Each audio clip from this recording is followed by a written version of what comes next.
Ririn Anggara kali ini membahas tentang masalah rumah tangga, kasus yang terjadi karena dirinya numpang di rumah mertua. Kasus ini pun terjadi di Mongolia Utara, Maluku Utara terkait permasalahan rumah tangga.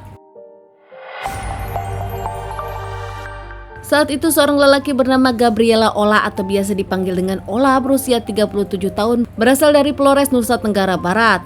Dirinya pun menikah dan dikaruniai satu orang anak balita yang juga punya anak sambung 7 tahun. Ola menikah dengan wanita bernama Merike Luere. Saat itu Merike pun janda beranak satu. Pernikahan Ola dengan Merike pun atas dasar cinta. Setelah menikah mereka pun tinggal di orang tua Merike. Ya, Ola sendiri tinggal di rumah mertuanya.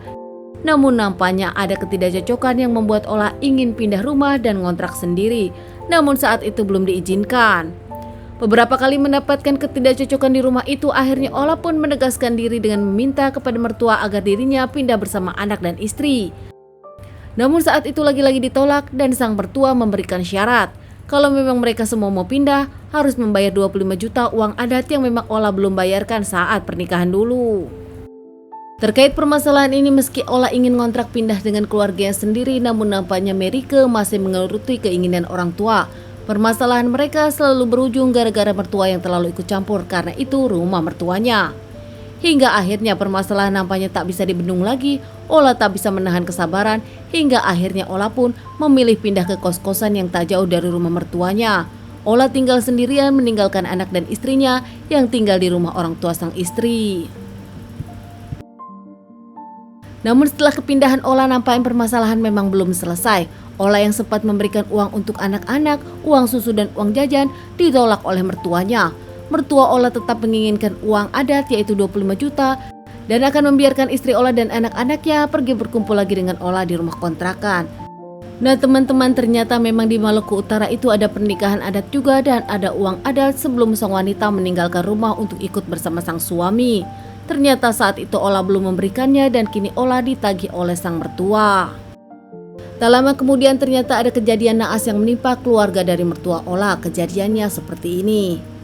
Saat itu Ola dengan teman-temannya minum di tempat minuman yang tak jauh dari kos-kosan Ola. Dengan banyak minuman, kondisi Ola pulang ke kosan dalam kondisi mabuk. Di kosan sendiri Ola berpikir, bahkan pikirannya terlalu jauh. Dirinya masih dendam kepada mertua dan kepada istrinya, hingga akhirnya Ola berniat menghabisi keluarga sang istri.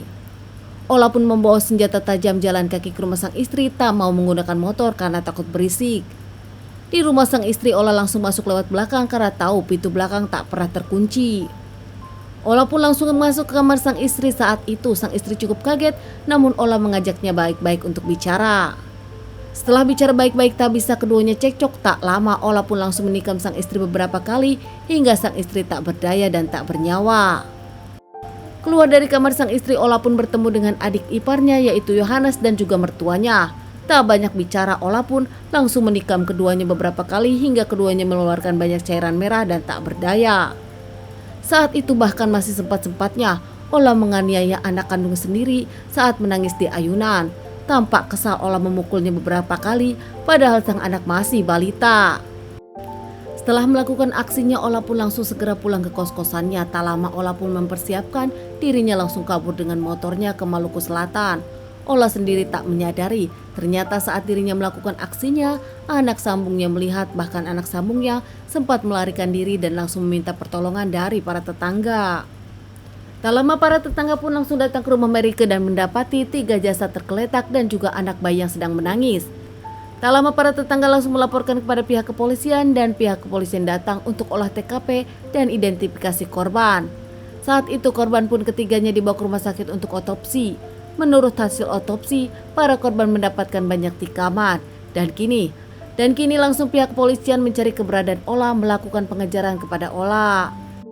Ola sendiri sempat kabur ke desa-desa sebelah. Ola sendiri masuk ke hutan, bahkan dirinya pun meninggalkan motornya di jalanan. Ola bahkan sempat terluka namun dirinya tak memperdulikannya. Setelah akhirnya seminggu, Ola berhasil diamankan pihak kepolisian saat kelaparan mencari makanan ke rumah warga. Tak lama saat dirinya di tahanan, baru saja 3 bulan berjalan, Ola kabur dengan ketiga teman lainnya. 4 orang tersebut kabur melalui menjebol besi tahanan. Mereka melarikan diri, namun tak lama seminggu kemudian ketiga orang yang diamankan sementara orang masih kabur saat itu. 17 hari kemudian Ola diamankan Setelah Ola nampak kesakitan berada di dalam hutan, Ola sendiri setelah diamankan sempat dilarikan ke rumah sakit untuk melakukan pengobatan dan langsung dikembalikan ke rutan. Menjalani beberapa kali persidangan, akhirnya Ola divonis mati. Meski Ola mengajukan beberapa kali banding, namun bandingnya ditolak pihak pengadilan. Makasih teman-teman udah nonton video aku, semoga dari video ini kita bisa ambil pelajarannya dan ditunggu video-video berikutnya.